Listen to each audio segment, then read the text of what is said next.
नमस्ते। और आज हमारी दूसरी क्लास है ज्योग्राफी की। कल हमने पहली देखी थी, अच्छी लगी एकदम।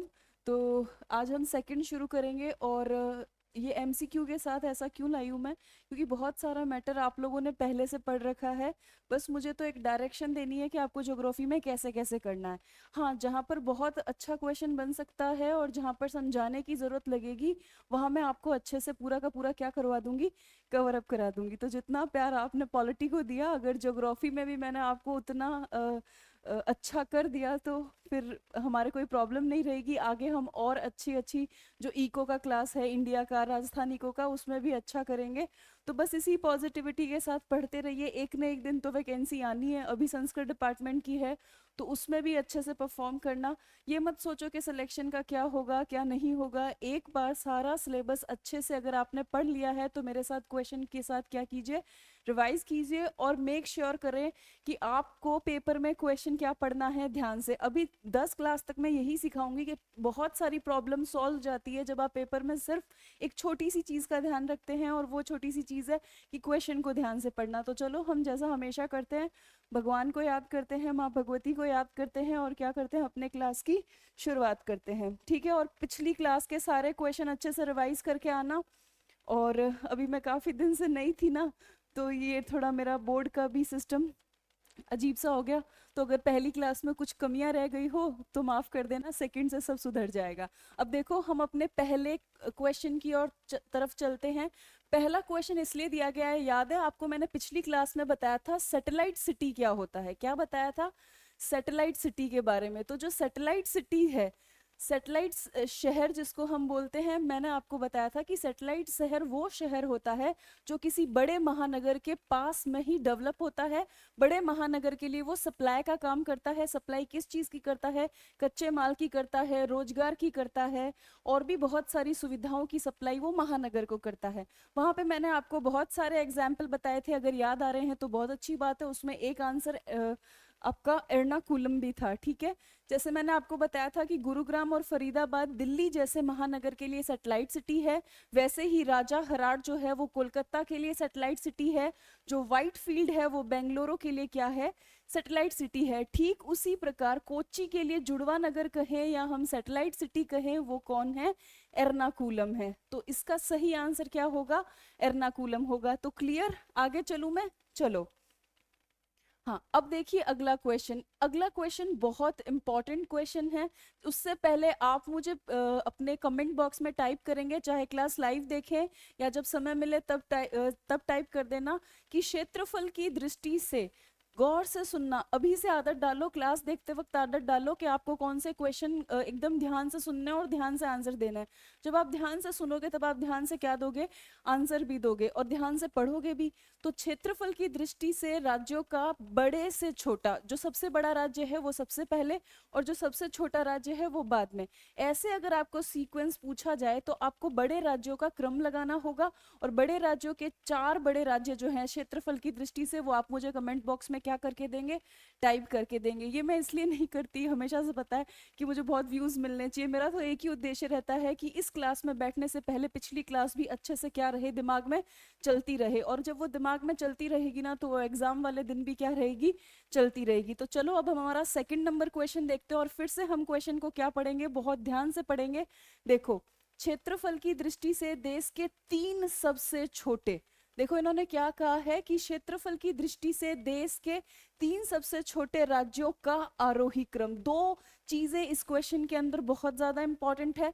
पहली, क्षेत्रफल की दृष्टि से जो साफ दिख रहा है। दूसरी, कि 3 सबसे छोटे चाहिए, और कैसा चाहिए, आरोही क्रम चाहिए। अब कुछ लोगों को आरोही क्रम में प्रॉब्लम होता है कि आरोही क्रम क्या होगा।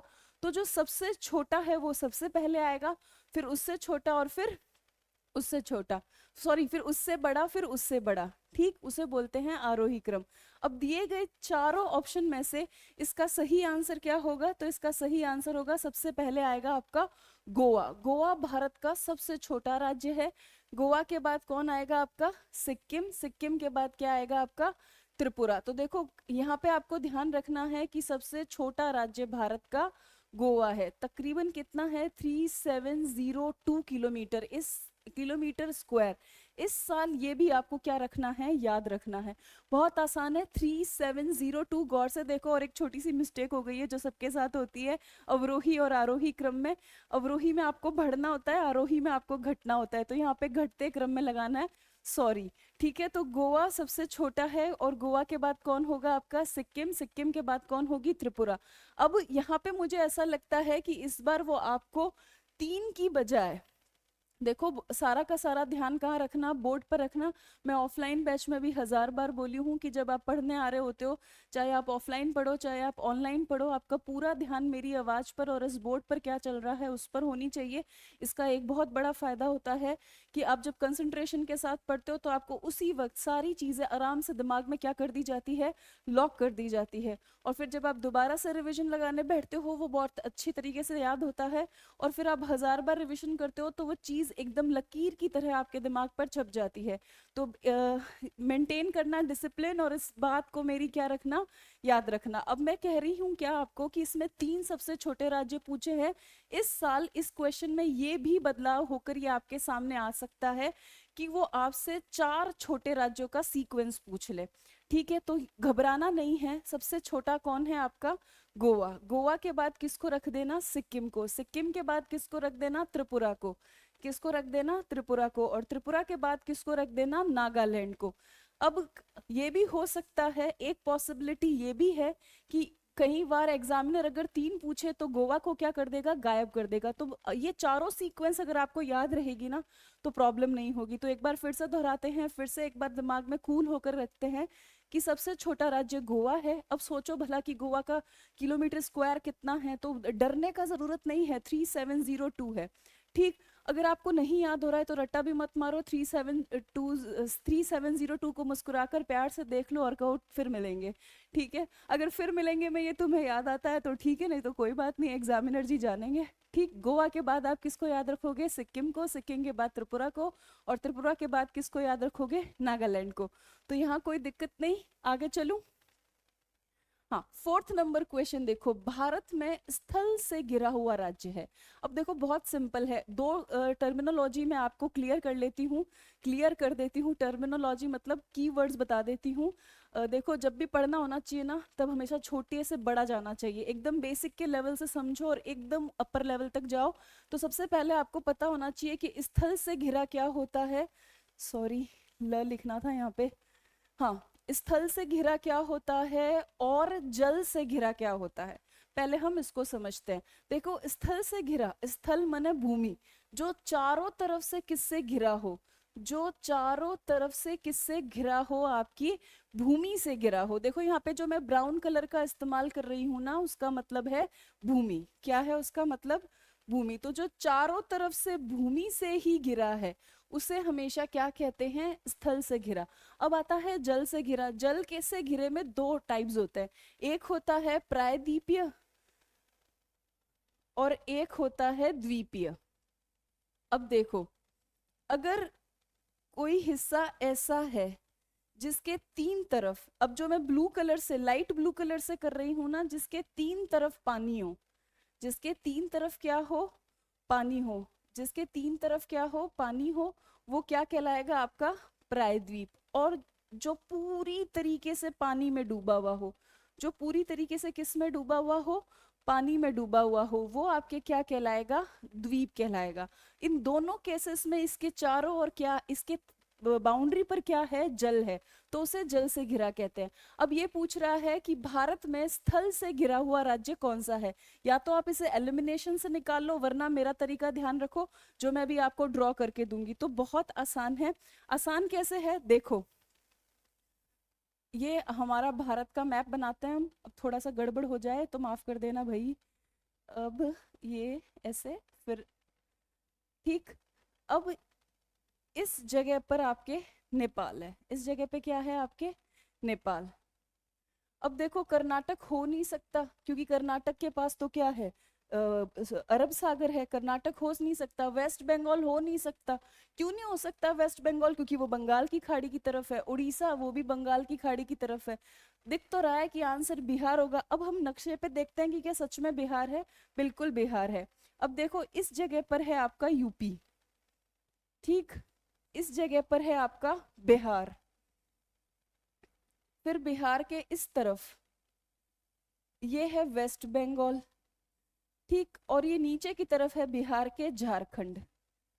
अभी आपके सामने अगर आप नक्शा देखेंगे तो बिल्कुल बिहार ऐसे ही दिखेगा। तो आप देखो बिहार जो है वो चारों तरफ से, ठीक चारों तरफ से, इधर भी भूमि है नेपाल की, इधर यूपी का बॉर्डर लगता है, इधर झारखंड लगता है और इधर वेस्ट बंगाल लगता है। तो चारों तरफ बिहार के क्या है, भूमि है। और इसी वजह से बिहार को हम किस में रख रहे हैं, स्थल से घिरे हुए राज्य के अंदर रख रहे हैं। अगर ये डायग्राम से अच्छे से समझ में आया तो थम्स अप करो, फिर हम क्या करते हैं आगे की तरफ चलते हैं। और नोट जरूर करना, सिर्फ स्क्रीनशॉट लेने की गलती नहीं करना। और इस बार मैंने आपको एग्जाम्पल सहित बताया है कि देश की सबसे बड़ी परीक्षा हुई थी, सिविल सर्विस का एग्जाम हुआ था, जिसमें इस बार बहुत ही बेसिक पेपर आया था और फिर भी लोगों से क्वेश्चन सॉल्व नहीं हुआ, पेपर सॉल्व नहीं हुआ, उन्हें टफ लगा। उसके दो बड़े कारण रहे। पहला कारण रहा कि लोगों ने हाथ से लिखना छोड़ दिया और सिंपल करते रहे, और मल्टीपल सोर्सेज रहे, और मल्टीपल सोर्सेज की वजह से उन लोगों को अच्छे से पेपर करना नहीं आया, जबकि पेपर बहुत क्या था,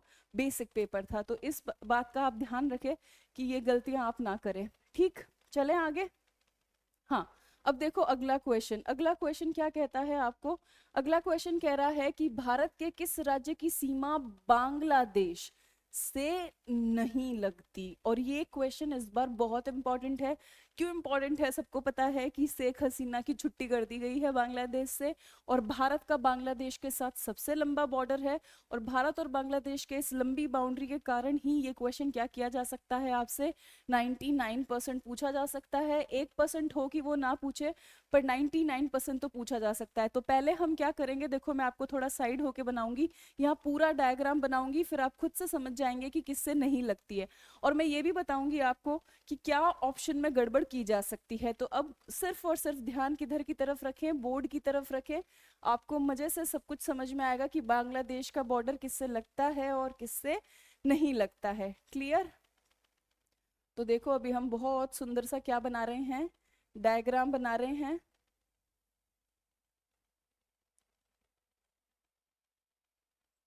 हाँ, तो ये मैंने अभी क्या ड्रॉ किया है, पूरा का पूरा भारत का ऊपर वाला हिस्सा क्या किया है, सारा ड्रॉ किया है। भारत के ऊपर वाले हिस्से में ये वाला जो हिस्सा है, ये है हमारा वेस्ट बंगाल। कौन है, वेस्ट बंगाल। वेस्ट बंगाल तकरीबन यहाँ तक पूरा का पूरा क्या है, वेस्ट बंगाल है। दिख गया आराम से आप सभी को। अब देखते जाइए, वेस्ट बंगाल के बाद ये वाला जो हिस्सा है जो आपको दिख रहा है, ये है असम का। किसका है, असम का। आराम से कोई क्लियरिटी है पूरी। असम के बाद ये वाला जो हिस्सा है ये है मेघालय। ठीक, मेघालय के बाद जो आपको ऐसे बांग्लादेश के अंदर धसा हुआ सा दिख रहा है, इसे कहते हैं त्रिपुरा, है ना, अपन त्रिपुरा के बारे में देखे भी थे। और उसके बाद ये वाला जो हिस्सा है ये है मिजोरम। ये कौन है, मिजोरम। और इन सब के बीच में ये कौन है, हमारा बांग्लादेश है। अब इस डायग्राम से हमें क्लियर हो गया कि मेघालय से लगती है, त्रिपुरा से लगती है, मिजोरम से लगती है, किससे नहीं लगती है, मणिपुर से नहीं लगती है। अब बहुत गौर से सुनना क्योंकि क्वेश्चन इंपॉर्टेंट है, और क्वेश्चन को मॉडिफाइड करके भी, बदल कर भी एग्जामिनर पूछ सकता है, और बदल कर कैसे कैसे पूछ सकता है वो भी सब कुछ समझना होगा आपको। तो पहला जो दिमाग में क्लियर रखना है ना, वो ये मैप रखना है सारा का सारा। और बहुत आसान है, आपको पता है मैप खरीद कर कभी लाना ही नहीं चाहिए, मैप खुद को हाथ से बनाना चाहिए। बहुत सारी चीजें क्या हो जाती है, खुद से क्लियर हो जाती है। अब कुछ महत्वपूर्ण बातें जो हमें ध्यान रखनी है, पहली बात हमें याद रखनी है कि अब देखो मैं थोड़ा थोड़ा कीवर्ड में लिखूंगी, आप भी ध्यान रखना। IND का मतलब होगा इंडिया और BANG का मतलब होगा बांग्लादेश। क्लियर। इंडिया और बांग्लादेश के बॉर्डर के बीच में टोटल लंबाई कितना है वो आपको ध्यान रखना है, क्योंकि भारत की सबसे लंबी सीमा किससे लगती है, बांग्लादेश से लगती है। और अगर आज तक याद नहीं हुआ ना तो आज आराम से याद होगा। देखो 4096.7 किलोमीटर है। अब क्या करना है, इसको याद करने का कोशिश नहीं करना है। कई बार हम यही गलती करते हैं, इतना इनको सर चढ़ा लेते हैं, इतना सर चढ़ा लेते हैं कि ये 4 नन्हे से अक्षर ही हमारे सर पे इतना मुक्का मारते हैं ना, पूछो मत। तो ये गलती ना करना। सिंपल क्या ध्यान रखना कि इसको देखो और हंसो मस्त। ठीक है, ये आराम से याद होगा, 4096.7 किलोमीटर। पहली इंपॉर्टेंट बात ये है क्योंकि बांग्लादेश से शेख हसीना को हमने क्या दिया है, शरण भी दिया है। अब दूसरी इंपॉर्टेंट बात आपको क्रम में याद रखना है कि सबसे ज्यादा किससे लगती है और सबसे कम किसकी तरफ लगती है। जब आप घर से ही ऐसी तैयारी करके जाएंगे ना जिसमें आपको सीक्वेंस पहले से याद है, एक तो वहाँ टेंशन कम होगा, टफेस्ट क्वेश्चन आएगा तो भी सॉल्व हो जाएगा, इजी क्वेश्चन आएगा तो भी सॉल्व हो जाएगा। देखो हमेशा एक चीज ध्यान में रखनी चाहिए कि युद्ध की जगह, युद्ध वाले स्थान पे क्या होने वाला है हमें नहीं पता। हो सकता है कि हमारा ओपोनेंट बहुत इजी पेपर दे दे, हो सकता है कि वो मिड दे दे, ना ज्यादा टफ दे ना ज्यादा इजी दे, या वो बहुत टफ दे दे। ये तीनों की तैयारी आपको पहले से अपने घर से करके जानी है, वहां जाके तलवारें चलाना नहीं सीखना है। इसलिए यहीं से हम इतना तैयार होके जाएंगे कि चाहे कैसा भी पूछे हम आराम से आंसर दे सके, कूल रह के आंसर दे सके। तो बहुत सिंपल है कि आप सीक्वेंस में याद रखिए, ज्यादा से कम की ओर याद रखिए, फिर चाहे एग्जामिनर कैसे ही पूछे आपको क्या करना होगा, आंसर करना होगा। क्लियर? तो अब देखिए इस क्रम में कैसे याद रखना है। देखो सबसे ज्यादा जो बांग्लादेश का यहाँ पे आपको बाउंड्री दिख रहा है वो सबसे ज्यादा लगता है बांग्लादेश का वेस्ट बंगाल से। ठीक, तो सबसे ज्यादा किससे लगती? वेस्ट बंगाल से लगती है। जो भी जाहिर सी बात है, बंगाल से ही क्या हुआ था, बांग्लादेश निकला था, तो वेस्ट बंगाल से लगती है। वेस्ट बंगाल के बाद दूसरी किससे लगती है? त्रिपुरा से लगती है। और जाहिर सी बात है त्रिपुरा तीनों ओर से किससे घिरा हुआ है? बांग्लादेश से घिरा हुआ है, इसलिए बांग्लादेश से ही ज्यादा लगेगी। तीसरे नंबर पर ज्यादा किससे लगती है? तो तीसरे नंबर पर ज्यादा लगती है आपकी मेघालय से। किससे लगती है? मेघालय से। और मेघालय के बाद किससे लगती है? मेघालय के बाद लगती है मिजोरम से, जो कि अभी आपको ध्यान रखना है। और मिजोरम के बाद सबसे कम किससे लगती है? असम से लगती है। अब कई बार पता है क्या होता है, ये जो नहीं वाला क्वेश्चन है ना, इसमें दो ही ऑप्शन देने के मजबूर होता है एग्जामिनर, या तो मणिपुर दिया जाता है या नागालैंड दिया जाता है। क्लियर? तो ये सब कुछ समझ में आया? अच्छे से सारा कुछ दिख रहा है डायग्राम पे? कोई प्रॉब्लम नहीं? तो चलो एक बार मस्ती से टाइप कर दो, इंडिया और बांग्लादेश का बॉर्डर कैसा है, यहाँ बिना देखे टाइप करो तो मजा आएगा। ठीक है? और सीक्वेंस क्या रखना आप लोग याद रखना, और ये डायग्राम भी खूब प्रैक्टिस करना, और अपना व्यू बताना प्रैक्टिस करने के बाद कि फिर इतना रटना नहीं पड़ा। क्योंकि नक्शा देखने से कुछ नहीं होता है, नक्शा बनाने से सब कुछ होता है। एक बार हाथ से ड्रॉ कर लिया, क्या है, 3 लाइनें तो ड्रॉ करनी है, मजे से ड्रॉ करो और फिर आराम से हमेशा के लिए क्या रहेगा, याद रहेगा। तो बांग्लादेश का बाउंड्री ऐसे दिमाग में बिठा लो कि हाँ इधर की तरफ वेस्ट बंगाल है, देन असम आएगा, असम के बाद देन क्या आएगा आपका, मेघालय आएगा, मेघालय के बाद त्रिपुरा आएगी, त्रिपुरा के बाद मिजोरम आएगा। Problem solve. फिर चाहे वो नक्शे पे पूछे, और मैंने कल की क्लास में आपको साफ बताया था कि अभी आरएस का एग्जाम हुआ था और उन्होंने नक्शे पे सारे के सारे हिमालय के दर्रे पूछे। सोचो अगर जिसको नक्शा नहीं आता वो तो क्या क्या ही क्वेश्चन किया होगा। तो ध्यान रहे आरपीएससी इन मूड, अच्छे खासे मूड में है वो, तो पूरा ये सब कुछ ध्यान रखना है। तो चलूं आगे। हाँ, अगला क्वेश्चन बहुत इजी है, ये मैंने कल की क्लास में आपको पूरी सीक्वेंस बताई थी, तो आज अपन इसको वन टिक पे करेंगे। क्षेत्रफल की दृष्टि से 3 सबसे छोटे केंद्र शासित प्रदेशों का आरोही क्रम है। ठीक, सबसे छोटे केंद्र शासित प्रदेशों का क्या पूछा है आपको? आरोही क्रम, असेंडिंग ऑर्डर पूछा है।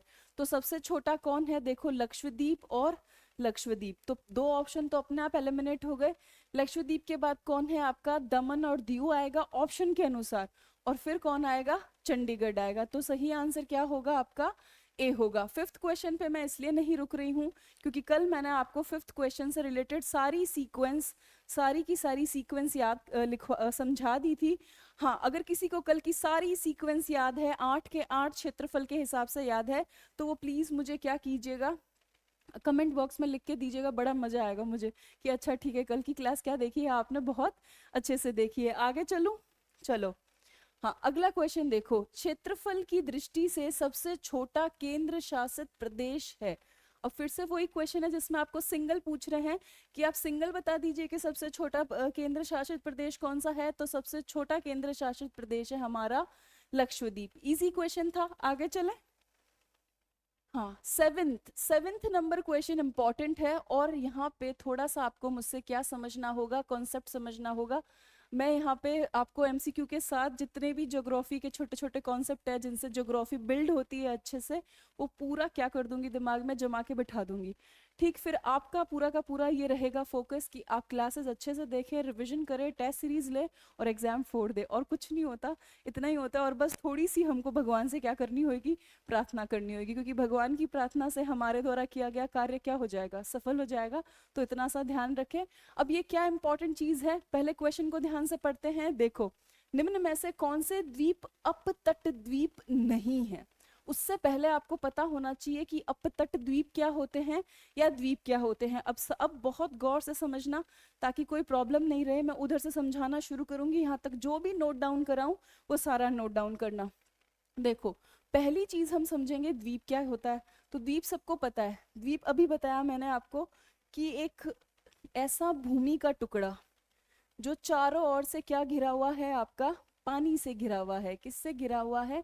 पानी से। ओ कौन सा गाना है, आज पानी पानी वाला कुछ ऐसा गाना है ना। तो ध्यान रखना कि द्वीप उसे कहते हैं जो चारों तरफ से क्या घिरा हुआ है, पानी में घिरा हुआ है। अब मैं आपको बहुत सिंपलेस्ट एग्जाम्पल बताती हूँ। आपने एक पत्थर लीजिए, पत्थर को प्लेट के अंदर रख दीजिए और प्लेट के चारों तरफ पानी भर दीजिए। आपको बिल्कुल पता चल जाएगा कि द्वीप किसे कहते हैं। ये आपको लाइव पता चल जाएगा कि अच्छा ये द्वीप है। आप घर पे अपने बच्चों को पढ़ाएं छोटी क्लास में, तब अगर आपके बच्चे आपसे पूछे कि बताइए द्वीप क्या होता है, तो सिंपल एक प्लेट लाइए, प्लेट के अंदर पत्थर रखिए, पत्थर के आसपास पानी भर दीजिए। बेस्ट एग्जाम्पल बन गया है द्वीप। अब द्वीप में भी दो चीजें होती हैं, एक होते हैं तटीय द्वीप, ठीक, और एक होते हैं अपतटीय द्वीप। अपतटीय द्वीप, इन दोनों में बहुत बारीक सा डिफरेंस होता है और भारत में दोनों मिलते हैं। ध्यान रखना, भारत में दोनों मिलते हैं। तटीय द्वीप को इंग्लिश में बोलते हैं ऑन शोर आइलैंड। क्या बोलते हैं? ऑन शोर आइलैंड। इंग्लिश शब्द भी थोड़ा थोड़ा ध्यान रखें, उससे थोड़ा क्वेश्चन को देखने में समझने में क्या होती है, आसानी। अपतटीय को बोलते हैं ऑफ शोर आइलैंड। ऑफ शोर आइलैंड। हाँ, अब गौर रखना, तटीय आइलैंड वही है जो मैंने आपको अभी डेफिनेशन बताई, जो पूरी तरीके से किसमें डूबा हुआ होगा, पानी के अंदर डूबा हुआ होगा। क्या भारत के पास तटीय द्वीप है? हाँ, भारत के पास तटीय द्वीप है या ऑन शोर आइलैंड है। दो हैं भारत के पास बड़े बड़े। एक तरफ है आपके पास अंडमान निकोबार एंड द्वीप समूह और दूसरी तरफ है आपके पास लक्षद्वीप। अब प्रश्न ये खड़ा होता है कि क्या भारत के पास अपतटीय है और अपतटीय द्वीप समूह क्या होते हैं? तो बहुत सिंपल है। देखो, भारत का ये कोस्ट लाइन है, तटीय रेखा है, ठीक। ये भारत की कोस्ट लाइन है। मैं थोड़ा साइड हो जाती हूँ। यहाँ पे जो आपको ये दिखता है इस साइड, ये है आपका अंडमान और निकोबार और ये है आपके तटीय द्वीप। और इधर जो आपको लक्षद्वीप दिखता है, ये भी आपका तटीय द्वीप है, ठीक, लक्षद्वीप। अब बात करते हैं हम अपतटीय द्वीप की। तो देखो, अपतटीय द्वीप के बारे में दो चीजें ध्यान रखनी है। पहला पहला ध्यान रखना है कि जब भी समुद्र में हाई टाइड होगा, जब भी समुद्र में क्या होगा, हाई टाइड, हाई टाइड को हिंदी में बोलते हैं उच्च ज्वार। जब भी समुद्र में हाई टाइड आएगा, अपतटीय द्वीप जो होंगे वो पानी से भर जाएंगे। पानी से क्या हो जाएंगे? भर जाएंगे। पहली कंडीशन यही होगी कि ये समुद्र के पास स्थित होंगे। और जब भी समुद्र में हाई टाइड आएगा, पता है सबको कि समुद्र में ज्वार और भाटा आता है। ज्वार जो होता है जिसमें लहरें ऊंचाई पर उठती है, और जब लहरें अपनी मैक्सिमम हाइट पर उठेगी उसको हम क्या कहेंगे? उसको हम क्या कहेंगे? हाई टाइड कहेंगे। तो जब भी हाई टाइड का टाइम आएगा, जब भी हाई टाइड होगा, तब ये सारे के सारे जो अपतटीय द्वीप है वो पूरी तरीके से पानी पानी वाला सीन हो जाएगा। पहली कंडीशन ये याद रखनी है। दूसरी कंडीशन ये होती है कि ये हमेशा तट के पास स्थित होंगे। किसके पास स्थित होंगे? तटीय रेखा के पास स्थित होंगे। अब गौर से सुनना कि क्या भारत में ऐसे आइलैंड है? बिल्कुल है। ऐसे आइलैंड जो समुद्र की हाई टाइड के टाइम, समुद्र के हाई टाइड के टाइम पानी में डूब जाते हैं और तटीय रेखा से बिल्कुल सटे हुए होते हैं, उन्हें हम क्या कहते हैं? अपतटीय द्वीप कहते हैं। अब भारत में ऐसे कितने द्वीप है? बहुत सारे हैं। दोनों तरफ है, बंगाल की खाड़ी वाली तरफ भी है और अरब सागर की तरफ भी है। अब जैसे मैं आपको एग्जाम्पल बताऊं, यहाँ पे न्यू मूरे द्वीप है। न्यू मोरे द्वीप वो भी किसका एग्जाम्पल है? तटीय द्वीप का एग्जाम्पल है, ठीक। यहाँ पे व्हीलर द्वीप है उड़ीसा के पास। कौन सा द्वीप है? व्हीलर द्वीप। व्हीलर द्वीप भी आपका किसका एग्जाम्पल है? तटीय द्वीप का एग्जाम्पल है। और व्हीलर द्वीप इसलिए भी इंपॉर्टेंट है क्योंकि सारा इसरो का रॉकेट लॉन्चिंग उधर ही होता है। दूसरा आपको पता है यहाँ पे हमारा पंबन द्वीप है। कल हम उस क्लास में इसके बारे में चर्चा करे थे। तो पंबन द्वीप जो है हमारा, वो भी कौन सा द्वीप है? अपतटीय द्वीप है। इधर की तरफ देखें तो गुजरात में यहाँ पे आलिया बेट और खादिया बेट है। ये दोनों जो हैं वो भी क्या है आपके? आलिया बेट और खादिया बेट, ये भी कैसे द्वीप है आपके? अपतटीय द्वीप है। एलिफेंटा जो है मुंबई में, जो एलिफेंटा है वो भी कैसा द्वीप है आपका? एलिफेंटा भी अपतटीय द्वीप है। श्रीहरिकोटा, श्रीहरिकोटा जो है हमारा वो भी कैसा है? अपतटीय द्वीप है। ठीक, तो समझ में आया कि अपतटीय द्वीप क्या होते हैं। अब आपके सामने ऑप्शन है, और मुंबई जिस अपतटीय जगह पर स्थित है उसे कहते हैं सालसेट। सालसेट भी अरब सागर की तरफ स्थित एक अपतटीय द्वीप है जिस पर पूरा का पूरा मुंबई बसा है, इसीलिए आपको ऑप्शन में क्या दिख रहा होगा? अभी मुंबई दिख रहा होगा। तो हेनरी द्वीप अपतटीय है, मुंबई वाला भी है, शॉर्ट भी है, कौन सा नहीं है? लक्षद्वीप नहीं है। लक्षद्वीप पूरी तरीके से कैसा है?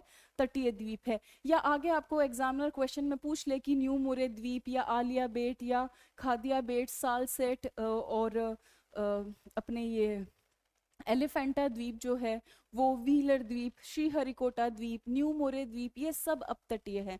अपतटीय होने के लिए दो कंडीशन चाहिए, बहुत आसान है, हाथ के मूवमेंट से याद रखें कि जब समुद्र के अंदर लहरें जाएंगी और लहरें जो हैं ज्वार के रूप में अपनी मैक्सिमम हाइट पे होगी, और जब वो अपनी मैक्सिमम हाइट पर होगी तभी उनके पास खूब सारी मात्रा में क्या आएगा? पानी आएगा, और वो पूरा पानी में डूब जाएंगे। और दूसरी बात याद रखनी है, ये हमेशा तटीय रेखा के साथ लगे हुए होंगे। आप देख सकते हैं भारत की ईस्ट कोस्ट और वेस्ट कोस्ट, पूर्वी तटीय रेखा और पश्चिमी तटीय रेखा, दोनों तटीय रेखाओं से ये लगे हुए हैं। तो चलो, एक कॉन्सेप्ट समझ में आया। आगे से गलती नहीं करोगे। कल की क्लास में मैं आपसे पूछने वाली हूँ, भले ही ऑनलाइन हो, क्या फर्क पड़ता है, पढ़ने वाले तो आप हो और पढ़ाने वाली मैं हूँ। तो मस्त आप मुझे बताइएगा कल कि अपतटीय द्वीप का क्या कॉन्सेप्ट है। ठीक, और हाथ से एक बार ड्रॉ कीजिएगा। ज्योग्राफी के साथ दो चीजें याद रखो, जैसे पॉलिटी में बताया था वैसे ज्योग्राफी में बता रही हूँ। ज्योग्राफी के साथ याद रखना है कि आपको ड्राइंग करना आना चाहिए, चाहे आप 1000 खराब ड्राइंग करें पर आपको आना चाहिए। और दूसरा, ज्योग्राफी इट्स लाइक कि आप देखो और प्यार करो। आपने जितना अच्छे से ज्योग्राफी को देखा आपको उतना अच्छे से वो समझ में आएगी। फिर थोड़ा आगे जाके उसमें साइंस का टच मिलता है, आराम से हो जाती है, कोई इतनी प्रॉब्लमेटिक ये है नहीं। तो चले आगे अपन। चलो, हाँ, निम्नलिखित में से कौन सा नगर कर्क रेखा पर स्थित है? सिंपल फैक्ट का क्वेश्चन है, आपको अगर याद होगा तो होगा। अब देखो यहाँ पे इन्होंने एक चीज जो है वो बहुत अच्छी से देखने की है। इन्होंने पूछा है नगर, इन्होंने राज्य नहीं पूछा आपसे, जिला नहीं पूछा आपसे, क्या पूछा है? नगर। निम्नलिखित में से कौन सा नगर कर्क रेखा पर स्थित है? बेसिकली हमने राज्य याद किए थे, अब ये क्या पूछ रहा है हमसे? नगर पूछ रहा है, इसीलिए हमें यहाँ पे थोड़ा अटेंटिव या ध्यान देने की जरूरत है। तो देखो, इन दिए गए 4 ऑप्शन में से जो नगर कर्क रेखा पर स्थित है वो कौन सा है? सबको पता है ये कौन सा है? भोपाल है। ये कौन है? ये भोपाल। क्लियर? तो जो जिन्होंने टेस्ट सीरीज परचेज की है और जिनके पास नोट्स होंगे उसके अंदर लिख रखा है। आराम से क्या रखना है? इस क्वेश्चन को आपको याद रखना है। ठीक, याद रखने वाला क्वेश्चन है, कोई ज्यादा इसमें कॉन्सेप्ट नहीं है, बस समझने की ये बात है कि यहाँ क्वेश्चन को ध्यान से पढ़ना होगा। क्लियर? अगर याद होगा तो हो जाएगा, वरना रह जाएगा। आगे चलो। चलो चलो, अब अगला क्वेश्चन। अगला क्वेश्चन के बारे में आपको क्या ध्यान रखने का आवश्यकता है कि इसमें आपको पूछा गया है जनसंख्या तथा क्षेत्रफल की दृष्टि से। किसकी दृष्टि से? जनसंख्या तथा क्षेत्रफल की दृष्टि से भारत का विश्व में कौन सा स्थान है? अब रुको, अभी आपने न्यूज़ देखी होगी कि जनसंख्या के मामले में हमने चीन को पीछे छोड़ दिया है। हाँ, बिल्कुल सही बात है, हमने छोड़ दिया, लेकिन अभी भी हमारी जो लेटेस्ट जनगणना है वो नहीं हुई है। जब तक हमारी लेटेस्ट जो कोविड के बाद होनी थी, किन्हीं कारणों से कई बार सरकार के कुछ काम डिले हो जाते हैं, उसमें हाय तौबा नहीं मचानी चाहिए कि हाय अब तक जनगणना क्यों नहीं हुई। तो 2011 के बाद 2021 में होनी थी, फिर हमने कोविड जैसी महामारी देखी, भयंकर महामारी थी। उसके बाद थोड़ा डिले होता गया और अभी 2024 आ गया है, अब तैयारी चल रही है जनगणना होने की। तो भले ही भारत जो है वो चीन को पीछे छोड़ चुका है, दुनिया चिल्ला रही है कि जनसंख्या में हम भारत वाले लोग जो हैं वो फर्स्ट नंबर पर आ गए हैं, लेकिन हम या एग्जामिनर इसको कब मानेगा? जब हमारे ऑफिशियली जो हमारी लेटेस्ट 2011 के बाद की जनगणना होगी, उसमें जो डाटा आएगा उसमें ये क्लियर कर दिया जाएगा, ऑथेंटिकली क्लियर कर दिया जाएगा कि हम जनसंख्या में क्या हो गए हैं? फर्स्ट नंबर पर। तब तक हम क्या रहेंगे? तब तक हम दूसरे नंबर पे रहेंगे जनसंख्या के हिसाब से, और क्षेत्रफल के हिसाब से हम कितने नंबर पर है? 7वें नंबर पे। तो ये तो एकदम इजी है, 2 एंड 7। इस क्वेश्चन में आपको क्वेश्चन भी ध्यान से पढ़ना है और ऑप्शन भी ध्यान में पढ़ना है, क्योंकि जिस हिसाब से आपका क्वेश्चन है उसी सीरीज में आपको आंसर देना है। कई बार स्टूडेंट ये करते हैं जल्दीबाजी के अंदर कि जनसंख्या में कर देंगे 7 और क्षेत्रफल में कर देंगे दूसरा, और ऐसा ऑप्शन मिला हुआ भी होगा यहीं कहीं आपको। तो ध्यान रखना, ऐसी गड़बड़ नहीं करनी है। इतना अच्छे से टाइम दिया है पूरा तैयारी के लिए, तो वहाँ पे वो 3 घंटे बहुत इंपॉर्टेंट होते हैं। ठीक, आगे चलो।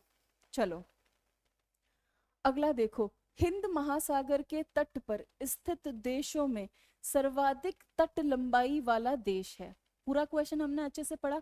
अब दिमाग लगाओ, पूरे के पूरे साउथ ईस्ट एशिया में और पूरे के पूरे साउथ एशिया के अंदर सबसे ज्यादा कोस्ट लाइन किसके पास है? इंडिया के पास है। तभी इंडिया ने इतने अटैक झेले, इतने लोग भारत आने को उतारू है। आज भी सबसे बड़ा मार्केट जो है वेस्टर्न कंपनीज का या यूरोप का कहाँ है? इंडिया के अंदर है। वो इंडिया के अंदर देखते हैं, हमारे यहाँ से बहुत सारे जहाज होकर आगे की तरफ जाते हैं, अगले एशिया के अदर देशों में जाते हैं, दूसरे देशों में जाते हैं। तो दिमाग में ऑटोमेटिक फिट होना चाहिए कि पूरे के पूरे जो हिंद महासागर की जो रिम है उस पर सबसे बड़ी कोस्ट लाइन अगर किसी की है तो वो हमारे प्यारे भारत की है। तो सही आंसर क्या होगा इसका? भारत होगा। क्लियर? हाँ, अगला क्वेश्चन जो कि इंपॉर्टेंट लग रहा है मुझे, और अगेन मैं आपको कह रही हूँ ये आपको किस पे याद करना है? नक्शे पे। तो 2 मिनट दीजिए मुझे ताकि मैं आराम से पहले सारा नक्शा ड्रॉ कर दूं, और आपको भी हाथ से क्या करना होगा? ड्रॉ करना होगा। चाहो तो मेरा ये क्या मान लीजिएगा, आप ऑर्डर मान लीजिएगा। अब देखो, पहले क्वेश्चन को अच्छे से पढ़ते हैं। पौंडीचेरी केंद्र शासित क्षेत्र निम्नलिखित में से कितने राज्यों में अवस्थित है? मतलब पौंडीचेरी एक ऐसा केंद्र शासित प्रदेश है जो थोड़ा थोड़ा सब जगह फैला हुआ है। देखो, अब आप ऐसे इमेजिन करो कि घर का एक ऐसा बच्चा जिसका खुद का सामान मम्मी के कमरे में भी है, पापा के कमरे में भी है, दादा के कमरे में भी है, बहन के कमरे में भी है। पौंडीचेरी बिल्कुल वैसा ही है। पौंडीचेरी का कुछ हिस्सा पड़ा है कर्नाटक में, पौंडीचेरी का कुछ हिस्सा, सॉरी, पौंडीचेरी का कुछ हिस्सा पड़ा है आंध्र प्रदेश में, पौंडीचेरी का कुछ हिस्सा पड़ा है तमिलनाडु में, और पौंडीचेरी का कुछ हिस्सा पड़ा है केरल में। मतलब पौंडीचेरी ने अपना सामान 3-3 घरों में फैला घर के भारत नामक घर के 3-3 कमरों में फैला रखा है। आप बिल्कुल वैसे इमेजिन कीजिएगा कि एक बच्चा घर का जिसका कुछ सामान मम्मी के कमरे में, कुछ पापा, कुछ दादा दादी के कमरे में, कुछ बहनों के कमरे में भरा पड़ा है, पूरा सब जगह उसने रायता फैलाया है। तो ये पौंडीचेरी ने बेसिकली क्या फैला रखा है? भारत में रायता फैला रखा है। और ये रायता जो इसने फैलाया है ये आपको नक्शे पे याद रखना होगा। तो अब देखिए, यहाँ पे मैं क्या करती हूँ आपके लिए, ड्रॉ करती हूँ, और ड्रॉ करते वक्त मैं थोड़ा पीछे हट रही हूँ, तो ध्यान रखिएगा। ये देखिए, अब हम बनाते हैं स्टेट इंडिया के जिससे हमें आराम से याद रहे। तो ये हमारा केरल, ये हुआ हमारा तमिलनाडु, ये हमारा आंध्र प्रदेश, ये है हमारा कर्नाटक। देखो, थोड़ा बड़ा बना दिया है मैंने ताकि आपको अच्छे से दिखे। ये है हमारा आंध्र प्रदेश। ठीक, और ये है हमारा तमिलनाडु। देखो, तमिलनाडु को मैं टीएन लिखती हूँ क्योंकि तमिलनाडु का इतना बड़ा नाम है। तमिलनाडु 5 अक्षर है जो यहाँ पॉसिबल नहीं है आएंगे, तो मैंने क्या लिख दिया है? टीएन। और ये है केरल। ठीक है, अब हमें पौंडीचेरी बनाना है, और पौंडीचेरी 3 राज्यों में फैला है, आंध्र प्रदेश में, तमिलनाडु में और केरल में। आपको नक्शे पे याद रखना होगा। देखो, सबसे पहले अपन याद रखेंगे यनम को। किसको याद रखेंगे? यनम को, जो मैंने रेड कलर से लिखा है, यनम। और कई बार इनको आपको नक्शे पे पूछ लेते हैं तो ध्यान रखना। तो यनम आपका आंध्र प्रदेश में स्थित है। उसके बाद देखो, एक डॉट यहाँ बना रही हूँ और एक डॉट जस्ट नीचे बना रही हूँ। 2 डॉट दिखे? इसमें से जो ऊपर वाला डॉट है वो है पुडुचेरी। क्या है वो? पुडुचेरी, या जिसको हम पौंडीचेरी भी कहते हैं। ठीक, इसके नीचे जो है वो है कराईकल। कराईकल जो तमिलनाडु में स्थित है। फिर केरल के अंदर यहाँ पे पौंडीचेरी का एक हिस्सा है जिसको बोलते हैं माहे। अब आपको ये डायग्राम याद रखना है, और इसी डायग्राम को याद रखते हुए आपको समझ आ जाएगा कि पौंडीचेरी जो है वो भारत के 3 राज्यों में फैला है। ठीक, तो सही आंसर क्या होगा हमारा? 3। क्लियर? कोई प्रॉब्लम नहीं। और वो डायग्राम याद रखना है।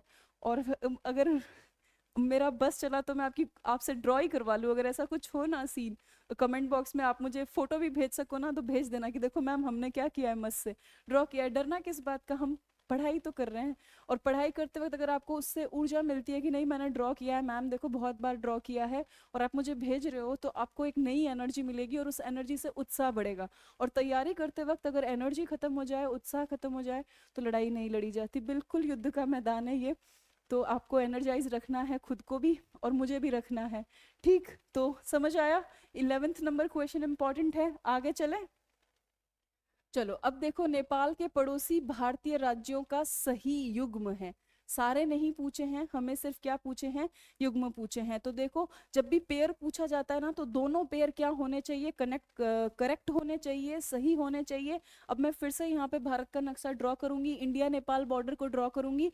आप अच्छे से वो देखना, और फिर अपन यहाँ से क्या कर लेंगे, पिक कर लेंगे कि कौन से दो ऑप्शन बिल्कुल सही है। क्लियर? तो देखो अभी मैं यहाँ पे क्या कर रही हूँ, पूरा का पूरा ड्रॉ कर रही हूँ। तो आराम से नक्शे की तरफ ध्यान रखिएगा, और थोड़ा बड़ा मेरे से भारत का कुछ हिस्सा गड़बड़ बन जाए तो माफ कर दीजिएगा, ठीक है? क्योंकि देखो, हाथ से ड्राइंग बनाना है ना, वो थोड़ा क्या हो जाता है, मुश्किल काम हो जाता है, पर कोई नहीं, इतना तो मैं कर ही सकती हूँ। हाँ, तो देखो, इधर है हमारा नेपाल, दिख रहा है क्लियर बिल्कुल? ये मैंने नेपाल बनाया। अब यहाँ पे हमारा नेपाल के साथ बॉर्डर बनाना है, तो ये है सबसे पहले उत्तराखंड। ठीक, थोड़ा सा इरेज करना पड़ेगा, 1 मिनट। तो यहाँ पे है पहले उत्तराखंड, जहाँ बाबा केदार है और बाबा बद्रीनाथ भी हैं, वही उत्तराखंड। ठीक, उत्तराखंड। फिर आता है आपका यूपी, यूपी के साथ लगता है नेपाल का बॉर्डर। यूपी के बाद लगता है बिहार से, बिहार के बाद लगता है थोड़ा सा बॉर्डर लगता है वेस्ट बंगाल से, और फिर लगता है आपका ये वाली जो जगह है ना, जो ऊपर से निकली हुई दिख रही है, ये है आपका सिक्किम। ठीक है, अब आप यहाँ से पूरा का पूरा पेयर क्या कर सकते हैं, सेलेक्ट कर सकते हैं। तो जो सही आंसर आ रहा है वो क्या आ रहा है, सिक्किम और बिहार आ रहा है। और मैं फिर से कह रही हूँ, आराम से इसको देखिए, और आराम से देखने के बाद आपको क्या करना है, इसको याद रखना है। सिर्फ देखने भर से ये क्या हो जाएगा, आपको याद हो जाएगा। तो क्लियर, कोई प्रॉब्लम नहीं। और इंडिया और नेपाल का बॉर्डर हमेशा याद रहना चाहिए, इसलिए याद रहना चाहिए क्योंकि इंडिया और नेपाल के साथ, नेपाल के बीच में रोटी बेटी के संबंध है। आपको ये भी याद रखना होगा। चलो पहले तो मुझे ये बताओ, इंडिया और बांग्लादेश का बॉर्डर कितना किलोमीटर है? अगर वो टाइप कर दिया है तो अब ध्यान रखना, इंडिया और नेपाल का बाउंड्री कैसा है। आपने बचपन में बहुत पहाड़े याद किए होंगे छोटी क्लासों में। 17 का पहाड़ा आपको याद होगा, 17 को 3 से मल्टीप्लाई करो, आपके पास 51 आता है। तो देखो, 1751, 1751 जो है वो इंडिया और नेपाल की बाउंड्री है, और इंडिया और नेपाल की बाउंड्री आपके सामने है। ठीक, कोई किंतु परंतु नहीं। और नेपाल का बाउंड्री मैक्सिमम किसके साथ लगता है वो सबको पता है, नेपाल का मैक्सिमम बाउंड्री लगता है इंडिया के बिहार से। ये एक चीज आपको क्या रखनी है, याद रखनी है। क्लियर? इसीलिए यहाँ पे सिक्किम और बिहार दिया गया है। आगे चले, चलो अगला क्वेश्चन देखो। क्षेत्रफल की दृष्टि से सबसे छोटा राज्य है, अब तो ये पता है कौन होगा, गोवा होगा। और गोवा का मुझे लिख के बताओ कमेंट बॉक्स में कितना किलोमीटर स्क्वायर है। ठीक, आगे बढ़ूं मैं?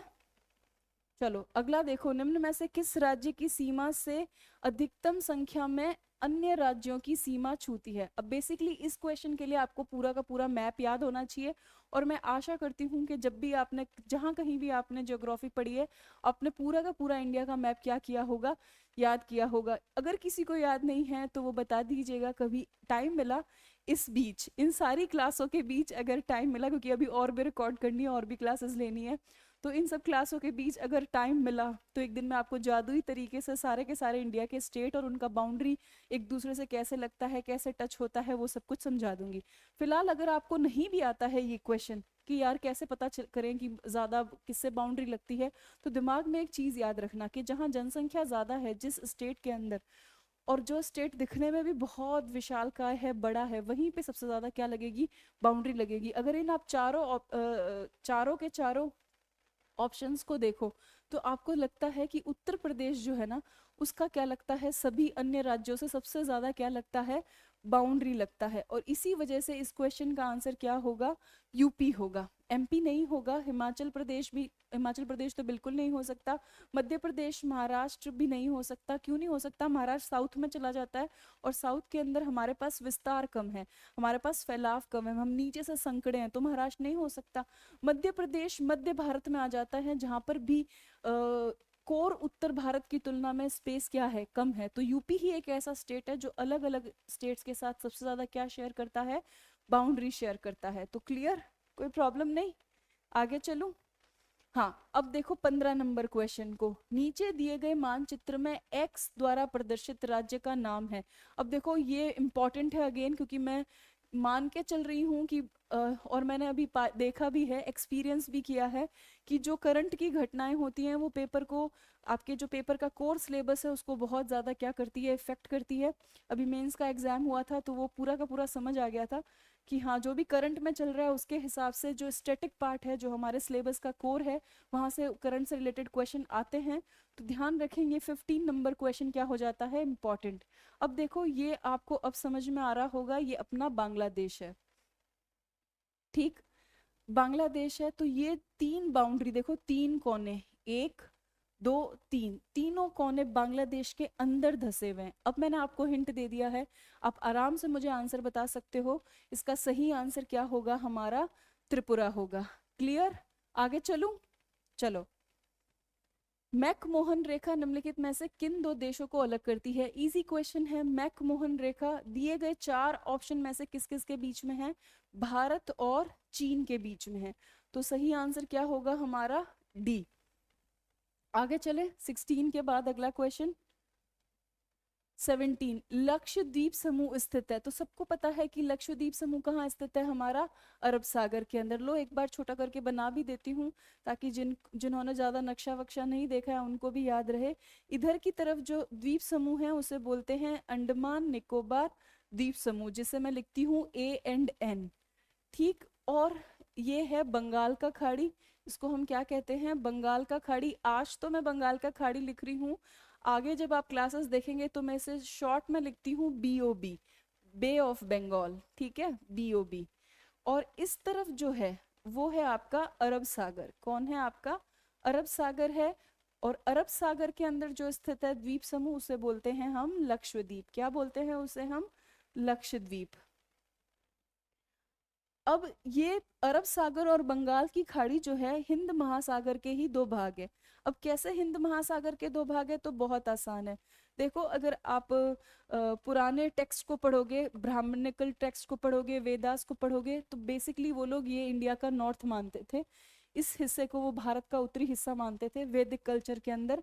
तो इस हिस्से को अगर आप इस जगह खड़े हैं जहाँ हिंद महासागर है, वहां से जहां आपको राइट हैंड दिखता है वो साइड है आपका बंगाल की खाड़ी, और जहां से आपका लेफ्ट हैंड जाता है वो साइड कौन सा है आपका, अरब सागर। बेसिकली यहाँ पे क्या किया गया है, यहाँ पे डायरेक्शंस को डिवाइड कर दिया गया है। वैसे तो पानी तो हिंद महासागर का ही है, पर जो लेफ्ट साइड में दिख रहा है उसको अरब सागर कह दिया है, और जो राइट साइड में दिख रहा है उसको क्या कह दिया गया है, बे ऑफ बंगाल कह दिया गया है। और लक्षद्वीप जो है वो किसके अंदर स्थित है, अरब सागर के अंदर स्थित है। क्लियर, चलूं। हाँ, भारतीय भूमि का उत्तरतम भाग है। ये चार कोने हैं जो आपको हमेशा याद रखने हैं, ठीक, चाहे एग्जामिनर पूछे ना पूछे। और उत्तरतम भाग में एक चीज और याद रखनी है कि अब वो कहाँ जाता है, पहले वो जम्मू कश्मीर में था लेकिन अब वो लद्दाख में है। इसका सही आंसर है इंदिरा कौल। इंदिरा कौल भारत का सबसे उत्तरी बिंदु है, सबसे उत्तरी बिंदु है। यहाँ पे मैं नॉर्थ लिख रही हूँ, यहीं पर इंदिरा कौल है। और इंदिरा कौल आज वर्तमान में लद्दाख में स्थित है। कहाँ स्थित है, लद्दाख में। देखो वो बिंदी है ना, बड़ी नहीं हो रही है इंदिरा की, पता नहीं क्या हो गया है मार्कर को। अब मैं 1000 कोशिश कर रही हूँ, अब बड़ी हुई है देखो, ठीक। ऐसे ही आप नीचे जाएंगे तो वहां है इंदिरा पॉइंट। क्या है वहां पे, इंदिरा पॉइंट, ये दक्षिणतम है, ठीक। ये तमिलनाडु की साइड है आपके। फिर आप इस तरफ आओगे ईस्ट के अंदर, तो ईस्ट के अंदर है किबीथू, और किबीथू है आपका अरुणाचल प्रदेश में। किस में है, अरुणाचल प्रदेश में। ध्यान रखना, वैसे सबको पता है बट फिर भी एक बार क्विक रिवीजन के लिए। और सबसे वेस्ट में हमारे पास है गुहार मोती, गुहार मोती जो है हमारा गुजरात के अंदर। कहाँ है, गुजरात के अंदर। और अगर और अच्छे से ध्यान रखना हो ना, तो एक बार पूरा का पूरा मैप को ऐसे एनलार्ज करके देखना, आराम से दिखते हैं चारों के चारों। बेसिकली ये 4 कॉर्नर है। आपने बचपन में कॉर्नर कॉर्नर तो खेला होगा ना, तो अगर आपको भारत में कॉर्नर कॉर्नर खेलना है ना, तो एक सबसे ऊपर वाला कॉर्नर है जिसको इंदिरा कॉल कहते हैं, एक सबसे नीचे वाला कॉर्नर है जिसको इंदिरा पॉइंट कहते हैं, एक साइड का कॉर्नर है जो पूरब की तरफ है उसे किबिथु कहते हैं, और एक हमारा इधर वाला लेफ्ट हैंड की तरफ वाला साइड का कॉर्नर है जिसको हम क्या कहते हैं, उसको हम गुहार मोती कहते हैं। क्लियर? आपका एकदम वेस्ट के अंदर गुजरात है, तो बट ऑब्वियसली बात है, जाहिर सी बात है कि आपका गुहार मोती कहाँ होगा, गुजरात में होगा। वैसे मैच कर लेना, ग से गुजरात, ग से गुहार मोती। देन ध्यान रखना कि आपका सबसे ईस्ट में क्या आ रहा है, अरुणाचल प्रदेश आ रहा है, तो जो किबूथी है वो कहाँ होगा, अरुणाचल प्रदेश में। अब अपसाइड और डाउन साइड याद रखना। नॉर्थ की तरफ सबसे ऊपर अब लद्दाख है, तो लद्दाख जो है उसमें होगा इंदिरा कॉल, और सबसे नीचे तमिलनाडु, और इधर और अंदर जाते हैं तो हम अंडमान निकोबार की तरफ देख लेंगे, तो उधर इंदिरा पॉइंट है। क्लियर? कोई प्रॉब्लम नहीं, आगे चलो। हाँ, last question, second last question आज का। तो संपूर्ण विश्व के क्षेत्रफल में भारत की भागीदारी लगभग कितनी है? बहुत इजी है। पूरे विश्व के का क्षेत्रफल में से हम कितना लेकर बैठे हैं भारतीय? तो हम लेके बैठे हैं 2.40%। ठीक, कितना लेकर बैठे हैं हम? 2.40%। अब देखो एक बहुत मजेदार तरीका बताती हूँ, अगर किसी को याद नहीं है तो। अभी हम कौन से ईयर में हैं? 2024। इसको भूल जाओ, इसको याद रखो। अब इसके बीच में बिंदी लगाओ, पीछे जीरो लगाओ और परसेंटेज लगाओ, मस्त याद हो गया, कोई दिक्कत नहीं। तो याद रखना 2.40% जो हिस्सा है पूरे वर्ल्ड के अंदर, वो हम लेके बैठे, इतना सा एकदम छोटू सा। ठीक, कोई प्रॉब्लम नहीं, आगे चलो। हाँ, जनसंख्या की दृष्टि से भारतीय संघ का सबसे छोटा राज्य, देखो यहाँ पे क्या पूछा है, जनसंख्या की दृष्टि से, क्षेत्रफल की दृष्टि से नहीं पूछा है। और आप गांधारी अगर बन गए तो आप ऑप्शन में आंसर लगा के आएंगे गोवा, जो भी मौजूद है। मैंने पहले भी कहा है, कई बार हमें इल्यूजन होता है एग्जामिनेशन हॉल में, क्योंकि हमें सबसे छोटा दिखता है लेकिन आगे वाला जनसंख्या की दृष्टि से नहीं दिखता है। इसे भ्रम की स्थिति या इल्यूजन बोलते हैं, और ये इल्यूजन तब होता है जब एग्जाम का पेपर बहुत इजी और आपको क्वेश्चन आ रहे होते हैं, तो आपकी बॉडी के अंदर हार्मोन्स ऐसी उत्पात मचा रहे होते हैं कि आपको वो जनसंख्या की दृष्टि से दिखता नहीं है। इसलिए हमेशा गौर रखना, जब भी पेपर इजी आता है क्वेश्चन गलत होने की संभावनाएं भी ज्यादा होती है। क्लियर? तो ध्यान से पहले देखना कि जनसंख्या की दृष्टि से पूछा गया है तो सबसे पहले किसको आउट कर देना, गोवा को, कि देखो भाई गोवा तुम क्षेत्रफल की दृष्टि से छोटे हो, जनसंख्या की दृष्टि से छोटे बिल्कुल नहीं हो। पूरी दुनिया को गोवा वाले बीच पे घूमने जाना होता है, तो कहाँ से जनसंख्या की दृष्टि से छोटा होगा? तो दिए गए 3 ऑप्शन में से जो जनसंख्या की दृष्टि से सबसे छोटा राज्य है वो कौन सा है? सिक्किम है। तो क्लियर? हाँ, आज के 20 क्वेश्चन पूरे हुए। अब हम अगले दिन अगले 20 क्वेश्चन करेंगे, तब तक आप ये दोनों क्लासेस को प्रॉपर देखेंगे, और अगर आप नहीं देखेंगे तो मैं आपको पूछ पूछ के परेशान कर दूंगी। तो मेक श्योर कि आप पिछली वाली दोनों क्लासेस अच्छे से देखें, अच्छे से रिवीजन करें, क्योंकि लक्ष्य आपको मौका बार बार नहीं मिलेगा। तो दिए गए समय का अच्छे से उपयोग करें।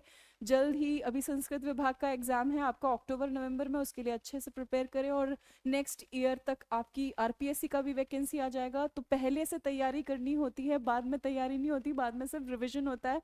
तो आराम से हिंदी की क्लासेस देखें, और आराम से सारी की सारी मैथ्स रीजनिंग की देखें, करंट अफेयर्स की देखें, सारी क्लासेस देख के अपना टाइम स्टडी का अच्छे से बनाइए। टेस्ट सीरीज जरूर से परचेज कीजिए, क्योंकि उसी से आपको पता चलेगा कि आप कितना सही कर रहे हैं, कितना गलत कर रहे हैं।